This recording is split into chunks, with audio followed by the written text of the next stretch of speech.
इस क्वेश्चन में अब देखिए कि एक मेटल वायर है जिसकी लेंथ है L और इसे दो सपोर्ट्स के बीच में हमने लगा दिया है और खींच के लगा दिया है विद सम टेंशन। अब इस वायर को अपने थीटा डिग्री पे कूल किया। तो हमें बताना है कि जो ये इसका ट्रांसवर्स ऑसिलेशन होगा उसकी फ्रीक्वेंसी क्या होगी। तो अब सबसे पहले देखिए कि जो स्ट्रेन होगा वो होता है डेल्टा एल बाय एल, और हम जानते हैं कि डेल्टा एल बाय एल जो होता है वो होता है अल्फा डेल्टा थीटा यानी डेल्टा टी।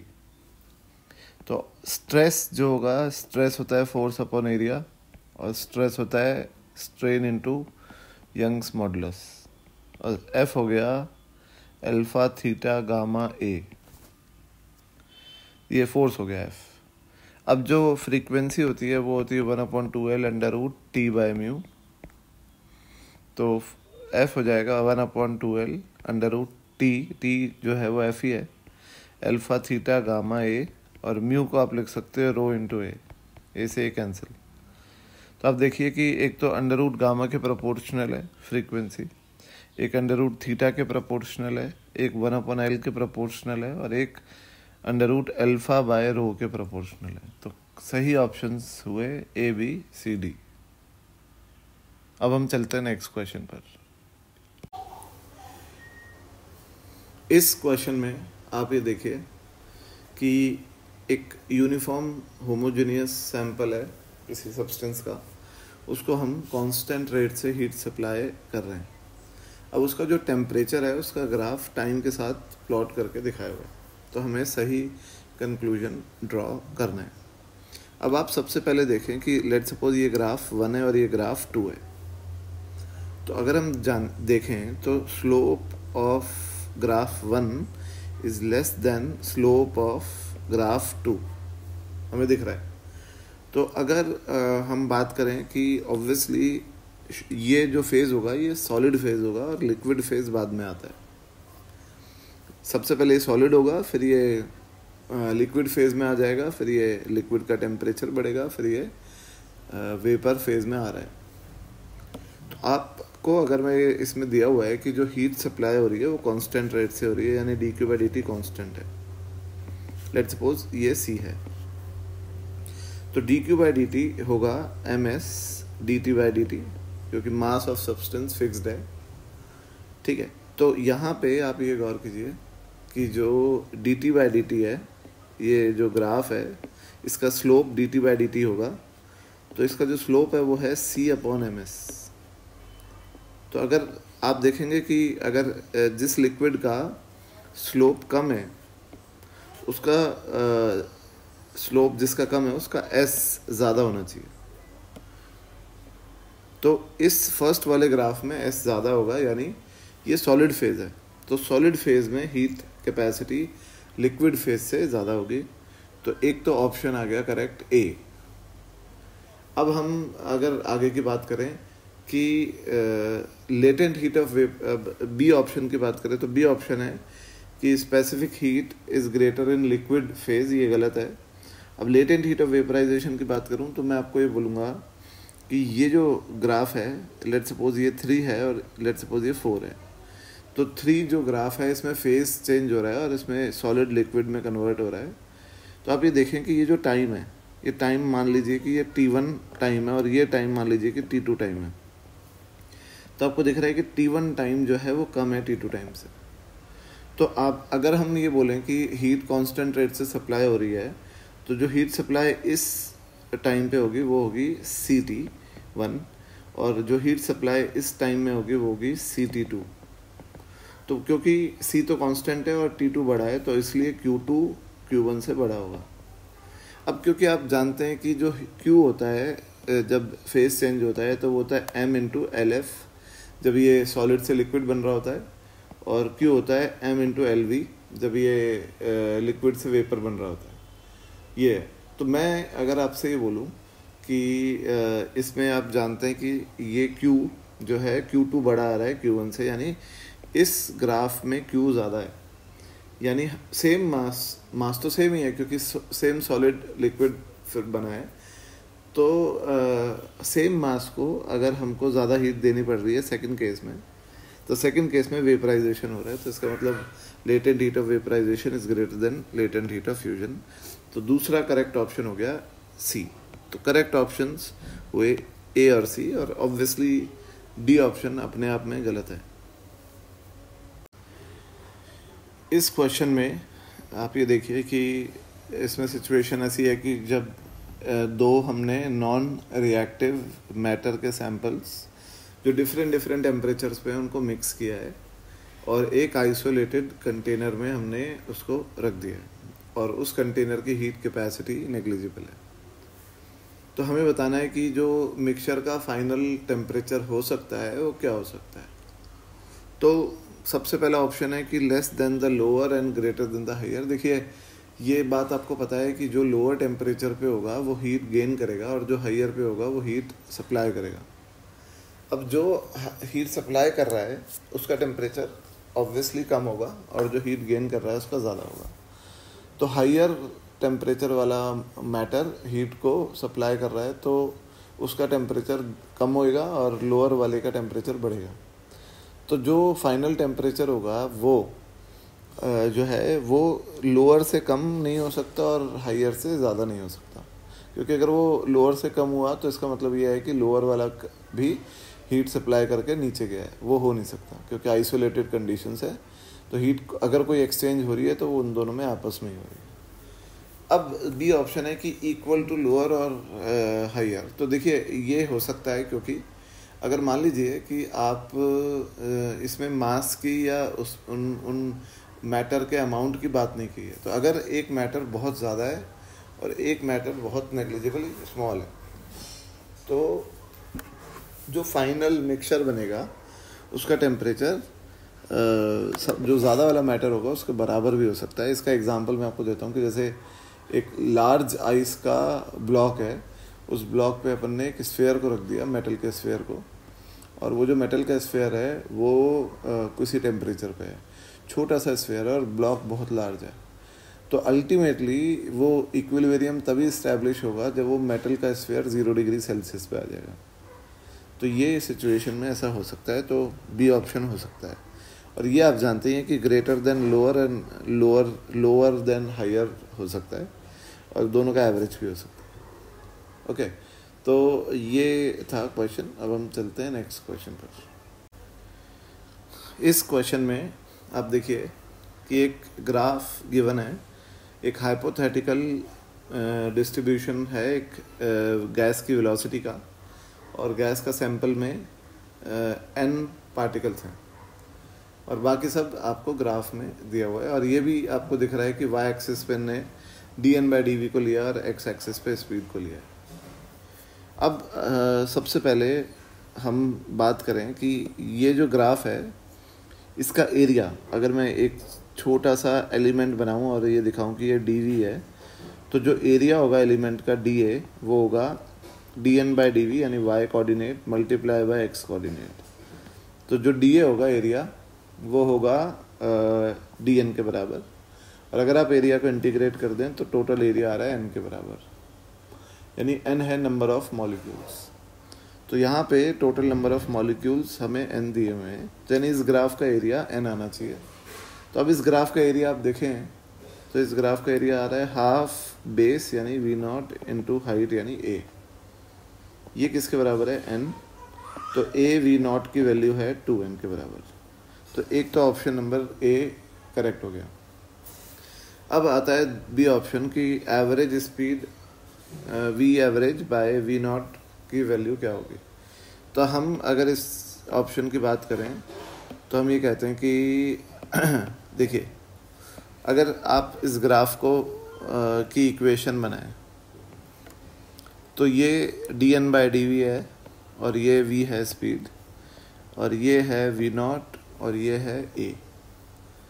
तो अगर आप इसकी इक्वेशन बनाएं तो y बराबर mx है, और y की जगह है dn/dv, और m है यहाँ पर a बाय v0 और x है v।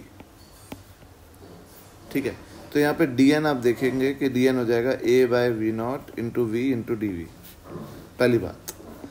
अब अगर आप एवरेज वेलोसिटी की बात, एवरेज स्पीड की बात करते हैं, तो एवरेज स्पीड होता है integration dn into V upon integration dn. In fact integration dn is n. तो dn की वैल्यू यहाँ से आप देखिए कि dn की वैल्यू है a by we not into V into D V, और ये एक और v है तो v स्क्वायर हो जाएगा. और हम जानते हैं कि क्योंकि यहाँ v के रिस्पेक्ट में इंटीग्रेशन हो रहा है तो लिमिट 0 से v नॉट हो जाएगी डिवाइडेड बाय n. तो ये जो है ये बनेगा a by N we not, और अगर इसका इंटीग्रेशन करेंगे तो v क्यूब बाय 3 आएगा, और v नॉट लिमिट लगा देंगे तो v नॉट आ जाएगा. तो ये a V not square by 3n आ रहा है.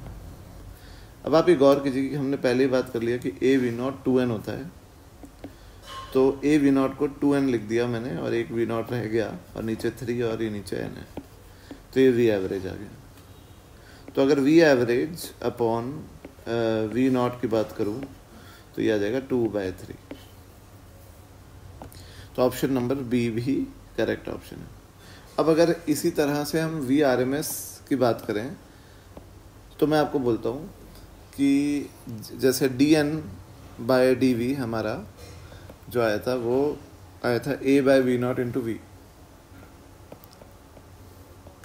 तो dn आ गया हमारा a by we not into V D V. ठीक है. तो अगर मैं आपसे कहूँ कि इसमें वी आर एम एस हमको निकालना है तो वी आर एम एस हम निकालते हैं इंटीग्रेशन. पहले वी आर एम एस निकालने का मेथड होता है कि पहले स्क्वायर करा वेलोसिटी का, फिर एवरेज निकालने के लिए हमें इंटीग्रेशन करना पड़ेगा, और फिर हम उसका रूट लगा देंगे. तो सबसे पहले हम अंदर वाले पार्ट को सॉल्व करते हैं, रूट तो हम बाद में लगा देंगे. तो हो जाएगा integration of v square d n की जगह a by we nought v D v divided by n, और लिमिट 0 से एन वी नॉट. तो a by we not into n, और अंदर आ जाएगा we not to the power 4/4. तो ये आ जाएगा a v nought cube by 4n. और फिर से कि हम जानते हैं कि ए वी नॉट की वैल्यू 2n है, तो ए v not will be 2n. तो हम अगर इसकी वैल्यू यहाँ रख दें तो 2n into V not square upon 4n ये आ रहा है. तो ये वी नॉट स्क्वायर बाय 2 आ रहा है. और अगर एक लास्ट जो स्टेप रह गया है कि रूट लगाना है, तो वी आर एम एस आ जाएगा root of V not square by 2. तो वी आर एम एस आ जाएगा वी नॉट बाय रूट 2. तो ये वी आर एम एस आ गया, और इसीलिए V R M S C option भी करेक्ट हो गया. अब डी ऑप्शन जो है कि 3/4 of the total particle has speed of this, and 3/4 of the total particle has a speed between 0.5 to 0.5 V not to V not. अब ये आप एक सिंपल इसमें एक बात है जो आपको गौर करनी है कि अगर ये ग्राफ की बात करें तो हम जानते हैं कि ग्राफ हमें टोटल नंबर ऑफ पार्टिकल्स देगा. तो अगर हम इसका एरिया बात करें कि अगर ये एरिया ए है तो ये एरिया हमें पता है कि 3a/4 होगा अगर ये v नॉट बाय 2 है और ये v नॉट है. तो ये हम इजीली कैलकुलेट करके देख सकते हैं. तो हमें पता है कि ये एरिया 3/4 है. इसका मतलब जो इस स्पीड की रेंज है, इस रेंज में जो पार्टिकल्स हैं वो जो है इस स्पीड की रेंज में वो पार्टिकल्स हैं जो टोटल नंबर ऑफ पार्टिकल्स का 3/4 है. ठीक है. तो इसका मतलब हमारा इसमें ऑप्शन नंबर 4 भी करेक्ट हो गया. अब हम चलते हैं नेक्स्ट क्वेश्चन पर. देखिए इस क्वेश्चन में सबसे पहले हमें दिया हुआ है कि हमें कोफिशिएंट ऑफ वॉल्यूम एक्सपेंशन तो आइडियल डायटोमिक गैस के लिए कितना होता है. तो अगर मैं बात करूं सबसे पहले 2 प्रोसेस हैं. तो पहला प्रोसेस है एडियाबैटिक प्रोसेस. फर्स्ट प्रोसेस है एडियाबैटिक, और एडियाबैटिक प्रोसेस में पी वी की पावर गामा बराबर कांस्टेंट होता है. और अगर मैं पी को लिख दूं N R T by V, तो आप ये देखें कि ये हो जाएगा टी वी की पावर गामा -1 बराबर कांस्टेंट। तो ये जो है ये प्रोसेस इक्वेशन हो गई in terms of temperature and volume. तो कभी भी आपको अगर कोफिशिएंट ऑफ वॉल्यूम एक्सपेंशन निकालना है तो आपको प्रोसेस इक्वेशन निकालनी है। अब अगर आपसे मैं इसमें और बात करूं आगे, जनरल फॉर्म में मैं इसको डिराइव करूं, तो मैं इसको डिफरेंशिएट करूंगा। तो डिफरेंशिएशन करने पर ये आएगा कि सबसे पहले यहाँ टी का करा तो डी टी और वी की पावर गामा -1 और प्लस वी की पावर गामा -1 का करूँगा तो गामा -1 वी की पावर गामा -2,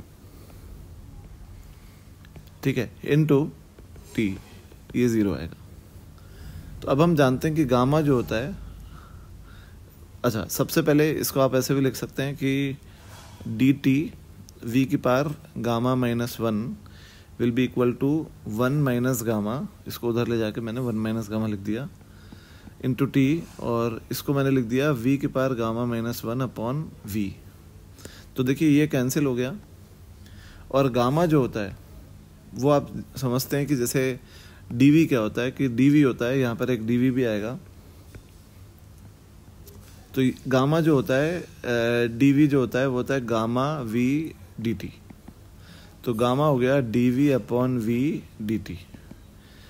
तो यहाँ से आपको DV upon V D T लाना है। तो ये डीवी ये रहा और अपॉन वी है और डी टी आपको नीचे लेके आना है। तो जो DV upon V D T की वैल्यू मिली हमें वो मिली 1/1 माइनस गामा इंटू टी। तो आप ये देखिए कि इस प्रोसेस में 2 दिए हुए हैं हमें। एक तो यहाँ लिख देता हूँ कि DV upon V D T की वैल्यू जो हमें मिली है वो मिली है 1/1 माइनस गामा इंटू टी। तो अगर हम यहाँ पे बात करें कि फॉर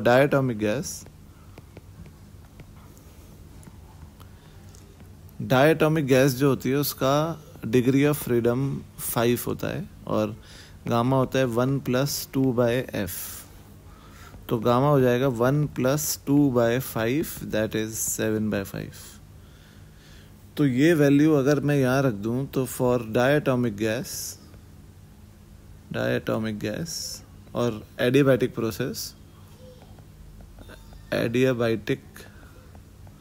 प्रोसेस आप देखेंगे कि ये आ जाएगा coefficient of volume expansion 1/1 minus 7/5 into T.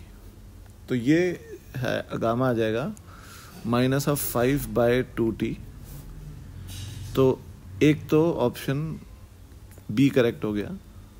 और आइसोबैरिक प्रोसेस के लिए तो फॉर आइसोबैरिक प्रोसेस तो इसमें गामा जो होता है वो 0 होता है आइसोबैरिक प्रोसेस में। तो गामा अगर 0 है, इनफैक्ट हाँ यस गामा 0 होता है इसके अंदर। तो जो ये गामा है ये वाला, ओके। और हम इस गामा की बात कर रहे हैं, गामा है कोफिशिएंट ऑफ वॉल्यूम एक्सपेंशन, इसकी वैल्यू होगी 1/t। तो ये जो करेक्ट ऑप्शन है वो ऑप्शन नंबर डी हो गया। अब चलते हैं हम नेक्स्ट क्वेश्चन पर। इस क्वेश्चन में आप देखिए कि हमें दिया हुआ है कि हमने 10 डिग्री सेल्सियस पे m ग्राम वाटर को मिक्स कर दिया है 0 डिग्री सेल्सियस पे m ग्राम आइस के साथ। तो इसके अंदर हमें देखना है कि क्या होगा। तो हम मानते हैं कि let finally all water is formed at 0 degree Celsius. माना कि फाइनली पूरा पानी ही बना है 0 डिग्री सेल्सियस पर। तो जो आइस है वो पूरी मेल्ट हो गई है और इसीलिए m into 80 which is the latent heat of fusion of ice जो है उससे वाटर, ये तो हीट रिलीज्ड होगी, इनफैक्ट हीट एब्जॉर्ब्ड होगी आइस के द्वारा, और जो पानी ने हीट रिलीज करी होगी 0 तक आने में, तो वो मान लिया हमने वो होगी m/s1 होता है पानी का, ΔT 10 है। तो ये 10 m है। तो आपको दिख रहा है क्लियरली कि Q एब्जॉर्ब्ड जो है वो जो आइस को पूरा हमें मेल्ट करने को चाहिए Q, वो बहुत कम है, मतलब जो पानी दे सकता है। तो it is in fact Q absorbed बहुत ज़्यादा है जो आइस को चाहिए, और पानी जो दे सकता है वो बहुत कम है Q रिलीज्ड। तो होगा ये कि यहाँ पर आप ये देखें कि जो आइस है वो पूरी मेल्ट नहीं होगी। तो अगर आइस पूरी मेल्ट नहीं होगी तो हमें गलत ऑप्शन चूज़ करना है। तो जो ऑप्शन सी है कि whole ice will melt and temperature will be 0, तो ये सही जवाब है क्योंकि ये गलत है। और डी ऑप्शन सही है, whole of the ice will not melt and temperature will be 0, पर ये हमें चूज़ नहीं करना है। तो आइस पार्शियली मेल्ट होगी। बी ऑप्शन बोलता है कि whole of the ice will melt and temperature will be more than 0 degree Celsius but less than 10, तो ये भी गलत है और ये हमारा आंसर होगा। और सी ऑप्शन में अगर आप ये देखें तो सी ऑप्शन में इनने अगेन इस इक्वेशन से हमें दिखता है कि आइस पूरी मेल्ट हो गई, फिर आइस का टेम्परेचर T डिग्री तक गया, तो ये भी गलत हो गया। तो ये हमारा आंसर है। तो हमारा इसमें करेक्ट ऑप्शंस हैं A, B और C। अब हम चलते हैं नेक्स्ट क्वेश्चन पर। इस क्वेश्चन में आप ये देखिए कि अमोनिया गैस एक थर्मोडायनेमिकल प्रोसेस ABC से गुजर रही है और उस प्रोसेस का टेम्परेचर और वॉल्यूम ग्राफ हमें दिया हुआ है। तो अब हमें सबसे पहले पूछा गया है कि AB जो स्टेप है वो आइसोबैरिक है कि नहीं। तो हम ये देख सकते हैं कि यहाँ का जो टेम्परेचर है, इनफैक्ट प्रेशर है, तो अगर मैं बोलूँ कि नंबर ऑफ मोल्स n है तो प्रेशर यहाँ का मुझे दिख रहा है कि होगा NR/3T0 डिवाइडेड बाय V0। यहाँ का प्रेशर है ये A और B का प्रेशर है NR/3T0 डिवाइडेड बाय 2V0, ठीक है। और आप देख सकते हैं कि क्योंकि ये प्रेशर अलग अलग है तो आइसोबैरिक प्रोसेस तो ये नहीं है, तो A तो गलत हो गया।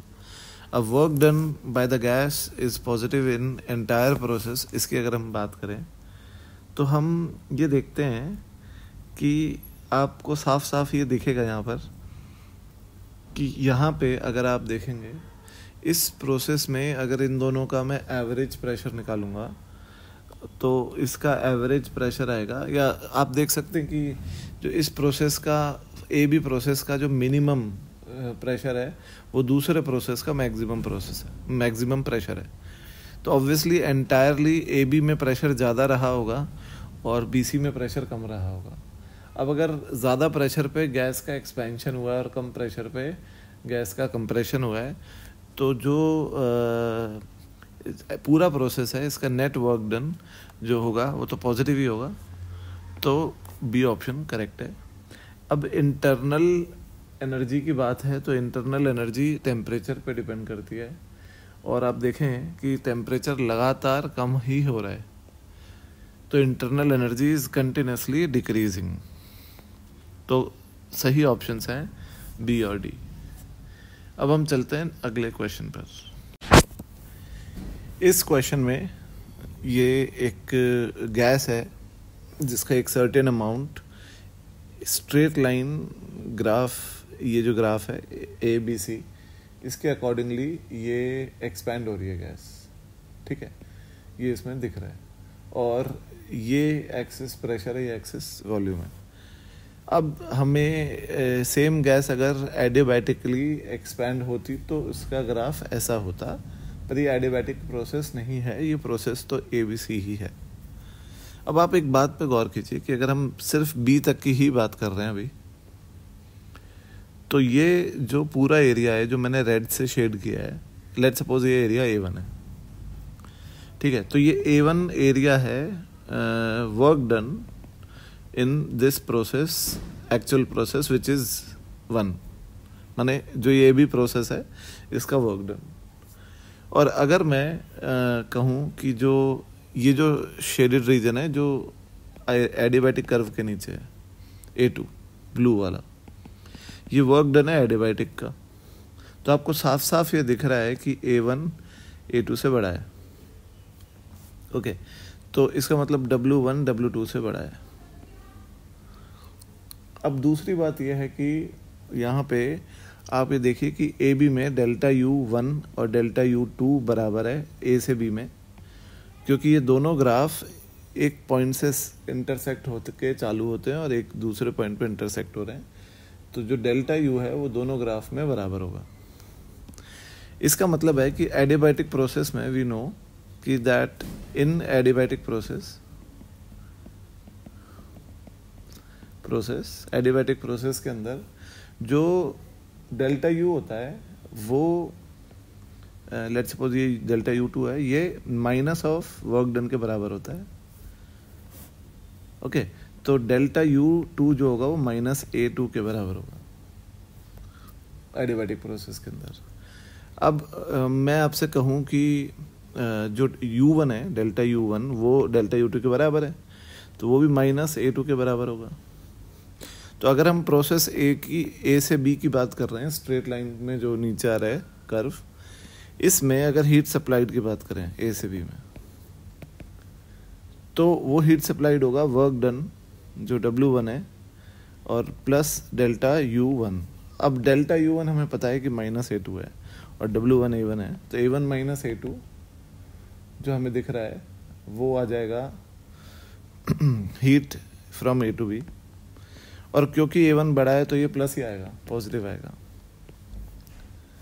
तो इसका मतलब है कि ये जो प्रोसेस है ए से बी, इसमें गैस का नेट हीट तो एब्जॉर्ब ही हुआ है, तो ए ऑप्शन करेक्ट हो गया और बी ऑप्शन ऑब्वियसली गलत हो गया। और बी से सी में, अब आप ये गौर कीजिए कि बी से सी में उल्टा हो रहा है कि ये एडियाबैटिक प्रोसेस का कर्व ऊपर आ गया और ये नीचे जा रहा है, तो अब एरिया जो है वो एडियाबैटिक के अंदर जो है वो ज़्यादा आएगा और उसके नीचे कम आएगा। तो इसका मतलब है कि जो नेट अब ये आएगा A1 माइनस A2 क्वांटिटी, ये नेगेटिव आएगी। तो सी भी सही हो गया। और हम अगर बात करें प्रोसेस ए से बी में जो हीट एब्जॉर्ब्ड या रिजेक्टेड बाय द गैस है, ये शेडेड रीजन पर डिपेंड करती है ऑब्वियसली, क्योंकि ये शेडेड रीजन का एरिया ही है। A1 माइनस A2 जो है एरिया ऑफ शेडेड रीजन, ठीक है। तो डी भी करेक्ट हो गया। तो करेक्ट आंसर्स हैं ए, सी और डी। अब हम चलते हैं आगे। इस क्वेश्चन में आप ये देखिए कि एक ग्राफ गिवन है जिसमें वाई एक्सिस पे है इंटरनल एनर्जी और एक्स एक्सिस पे है डेंसिटी। ये ग्राफ एक मोनो एटॉमिक आइडियल गैस के लिए प्लॉट किया गया है और हमें सही ऑप्शंस चुनने हैं। तो पहला ऑप्शन है कि ए से बी में वर्क डन क्या होगा। तो ए से बी ये दिया हुआ है कि ये एक हाइपरबोला है, रेक्टेंगुलर हाइपरबोला।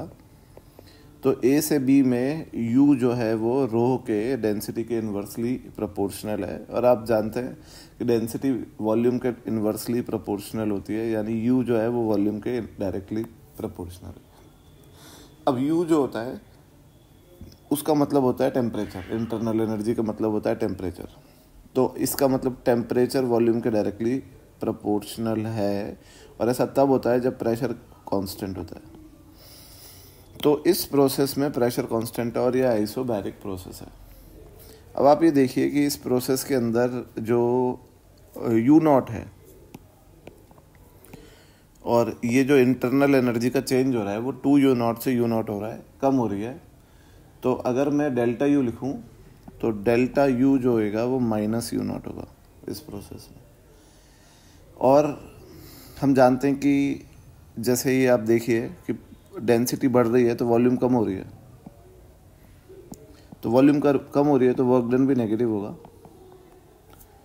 अब अगर हमें वर्क डन निकालना है तो वर्क डन आइसोबैरिक प्रोसेस में होता है जब P कांस्टेंट होता है, तो वर्क डन होता है P डेल्टा V, यानी NR डेल्टा T। अब आप ये देखिए कि जो चेंज इन इंटरनल एनर्जी है वो है मैग्नीट्यूड की अगर मैं बात करूं तो वो है U0, और क्योंकि ये मोनो एटॉमिक गैस है तो ये NFR डेल्टा T के बराबर होगा बाय 2। तो N है, F3 होता है R डेल्टा T बाय 2। तो आप देखिए कि एन आर डेल्टा टी की वैल्यू किसके बराबर होगी, 2u0/3। तो जो वर्क डन होगा इस प्रोसेस में वो होगा, एक तो नेगेटिव होगा वर्क डन, हम ये जानते हैं, तो माइनस ऑफ 2u0/3, ये इस प्रोसेस का वर्क डन होगा। ठीक है, अब मैं आपसे बात करता हूँ ए ऑप्शन की। तो ए ऑप्शन इस हिसाब से गलत हो गया। अब बी ऑप्शन है कि work done in process BC. तो बीसी जो प्रोसेस है, आप ये देखिए, बीसी प्रोसेस में टेम्परेचर कांस्टेंट है, इसलिए आइसोथर्मल प्रोसेस है, और बीसी में जो है टी कांस्टेंट है। तो आइसोथर्मल प्रोसेस के अंदर क्या होता है कि जो वर्क डन होता है, अब और ये भी देखेंगे कि बी से सी जब हम जा रहे हैं तो डेंसिटी कम हो रही है, तो वॉल्यूम बढ़ रही है, तो वर्क डन जो होगा वो पॉजिटिव होगा बी से सी में। तो वर्क डन होगा plus N R T L N V final by V initial. अब आप देखिए कि डेंसिटी जो है वो हाफ हो गई है, तो वॉल्यूम डबल हो जाएगी, तो v final by v initial जो आएगा वो 2 आएगा। तो वर्क डन हो जाएगा nRT/ln2, और nRT की वैल्यू आप यहाँ से देख सकते हैं कि जो इस प्रोसेस में टेम्परेचर है वो इंटरनल एनर्जी U0 है, तो U0 होगा NF, क्योंकि मोनोएटॉमिक गैस है तो 3/2 RT0, RT बोलूँ तो nRT किसके बराबर हो गया, 2/3 ऑफ U0। तो वर्क डन जो होगा वो होगा प्लस 2/3 U0/ln2। तो ये ऑप्शन भी, बी ऑप्शन करेक्ट है। अब अगर मैं सी ऑप्शन की बात करूं कि in one complete cycle gas absorbs net amount of heat, और डी ऑप्शन की in one complete cycle gas exhaust net amount of heat. अब आप अगर ये गौर करेंगे कि सी से ए में वर्क डन 0 है क्योंकि वॉल्यूम कांस्टेंट है, तो इस साइकिल का जो टोटल वर्क डन होगा, अगर मैं उसको लिखूं साइकिल का, तो वो होगा प्लस 2/3 U0/ln2 और माइनस 2/3 U0। तो ये हो जाएगा 2/3 U0 और ln2 -1 which will be negative. तो यानी वर्क डन नेगेटिव होगा, और क्योंकि साइक्लिक प्रोसेस है तो डेल्टा U 0 होगा, तो इसलिए Q भी नेगेटिव होगा, और अगर Q नेगेटिव है तो गैस ने हीट एग्जॉस्ट की है। तो आंसर होगा डी। तो इसके सही ऑप्शंस हैं बी और डी। इस क्वेश्चन में आप ये देखिए कि कुछ कॉलम 1 में थर्मोडायनेमिकल प्रोसेसेस दिए हुए हैं, हमें उसे मैच करना है with the variable in column 2। तो अगर हम बात करें फर्स्ट वाले की, तो फर्स्ट वाला ये कह रहा है कि P is proportional to V²। तो यहाँ पे अगर आप P को लिख देते हैं nRT/V, तो आप देखिए कि nRT/V बराबर सम कोई कांस्टेंट इनटू V²। तो T is proportional to V³ यहाँ से आप देख सकते हैं। अब वॉल्यूम V से 2V हो गई है, तो इसलिए टेम्परेचर भी बढ़ेगा, और अगर टेम्परेचर बढ़ेगा तो डेल्टा U पॉजिटिव होगा, और क्योंकि वॉल्यूम बढ़ी है तो वर्क डन भी पॉजिटिव है। तो इसका मतलब हीट भी पॉजिटिव है, यानी हीट गैस ने एब्जॉर्ब की है। तो अगर मैं क्वेश्चन नंबर 10 के ए ऑप्शन की बात करूँ, तो सबसे पहले टेम्परेचर जो है वो बढ़ेगा, जैसा हमने डिस्कस किया है। तो एक तो इसका करेक्ट मैचिंग होगी Q, और दूसरा यह है कि जो गैस है वो हीट एब्जॉर्ब करेगी, तो एक इसका होगा T।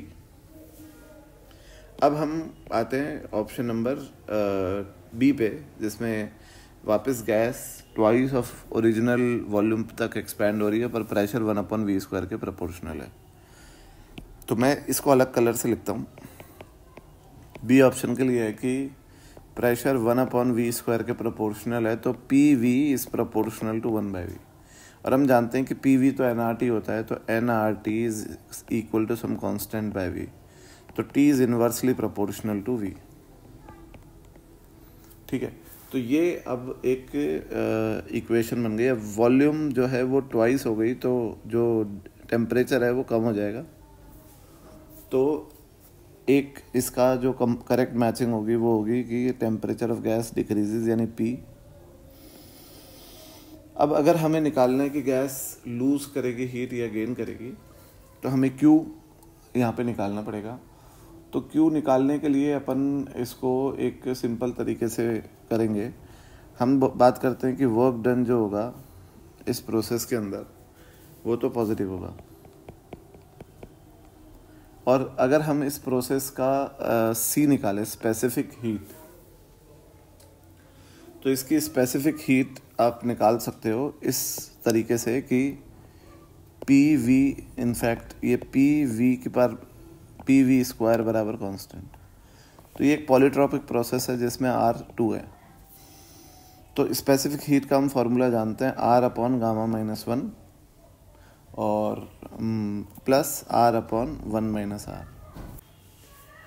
तो इसमें आप ये देखिए कि ये गैस मोनोएटॉमिक है, तो जो गामा होगा वो होगा 1 + 2/3 विच इज़ 5/3, और R यहाँ पर 2 है, तो C हो जाएगा R/5/3 - 1 plus R/1 - 2 which is -1।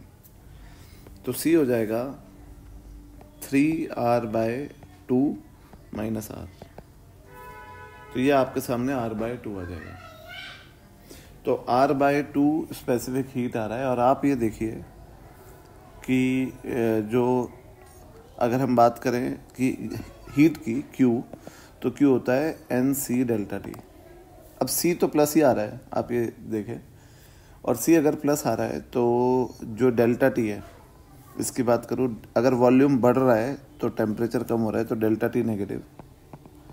तो अगर ∆T नेगेटिव है तो Q भी नेगेटिव है। तो गैस जो है वो हीट जो है गेन नहीं कर रही, लूज कर रही है। तो जो B ऑप्शन है उसका एक करेक्ट तो हो गया P, और गैस लूजेज द हीट, एक हो गया S।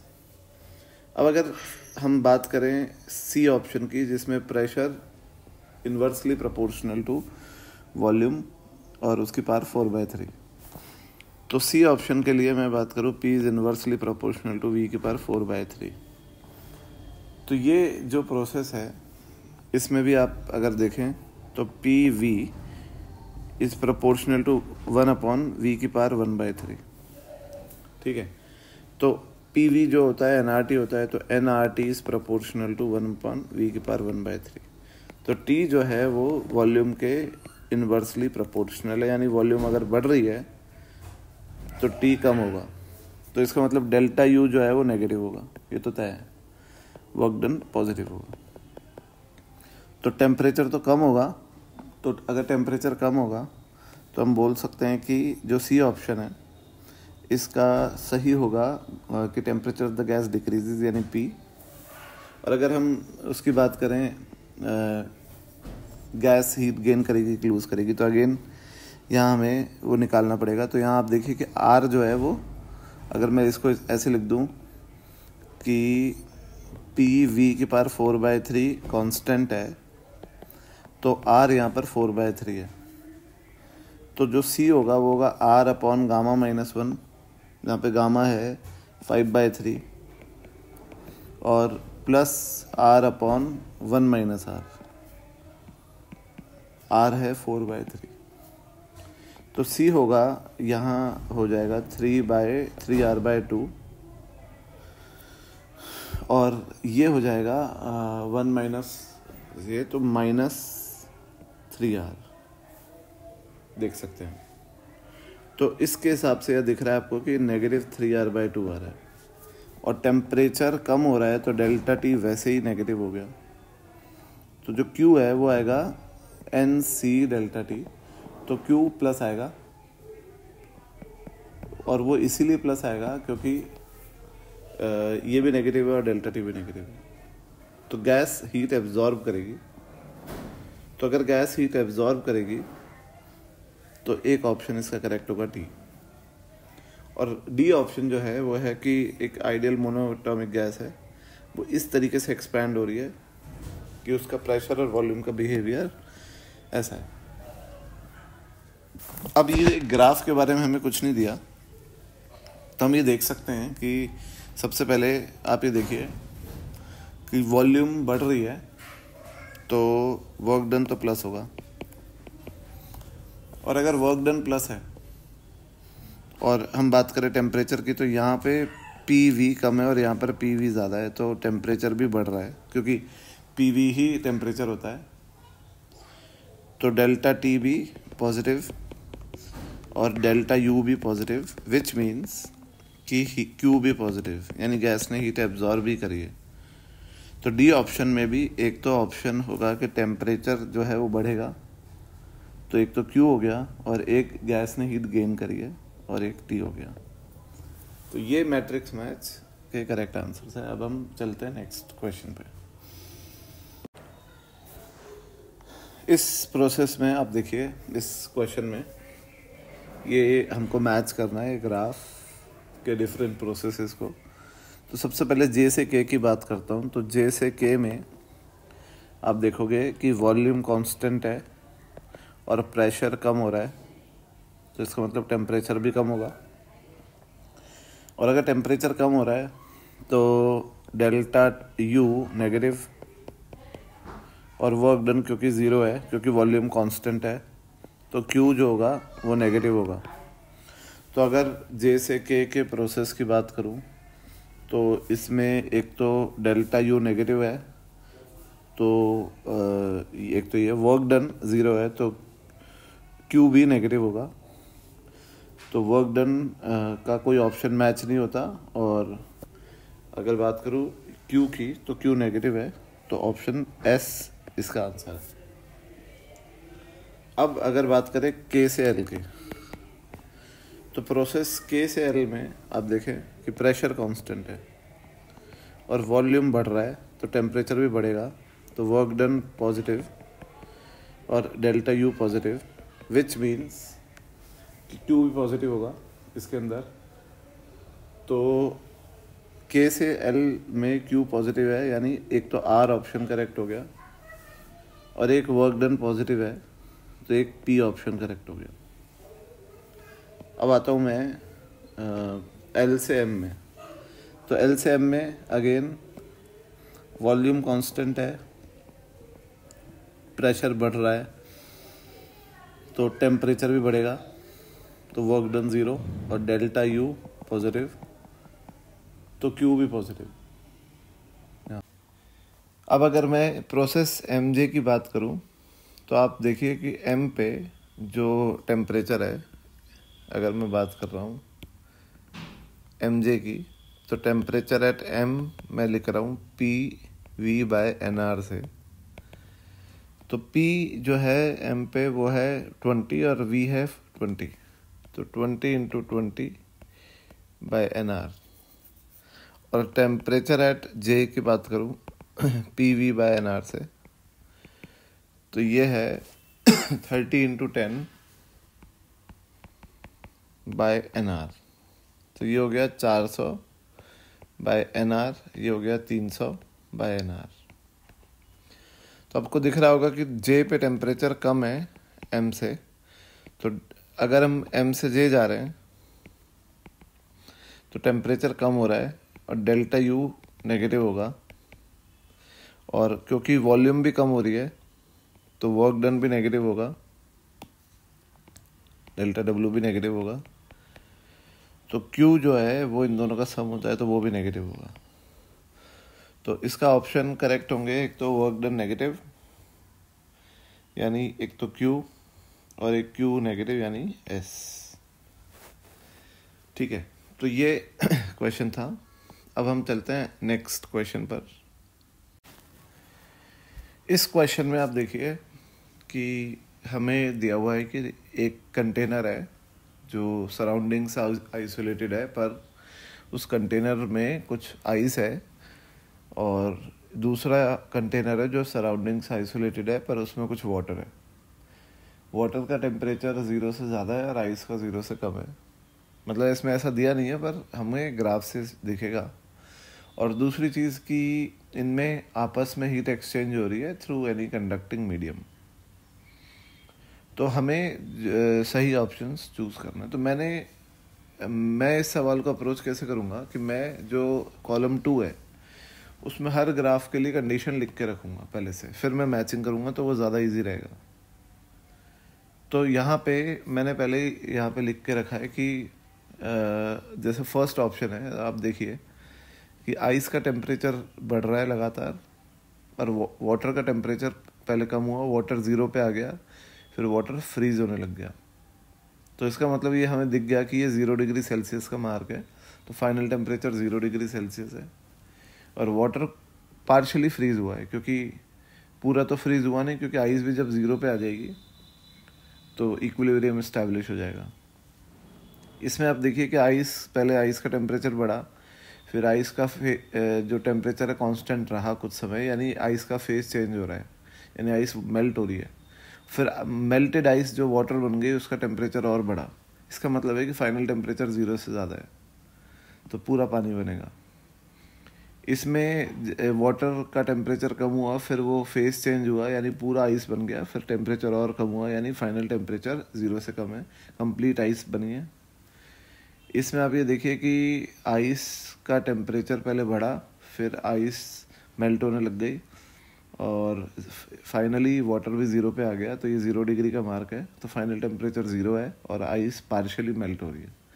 और इसमें वाटर का टेम्परेचर कम हो रहा है, आइस का टेम्परेचर बढ़ रहा है, और दोनों एक साथ एक ही टाइम पे 0 पे आए, तो कोई भी फेस चेंज इसमें नहीं हुआ है। ठीक है ना तो थोड़ा सा भी आइस फ्रीज हुआ है, मेल्ट हुआ है, ना ही थोड़ा सा भी वाटर फ्रीज हुआ है। तो आइस और वाटर दोनों 0 पे आए एक साथ और इक्विलिब्रियम एस्टैब्लिश हो गया टी ऑप्शन में।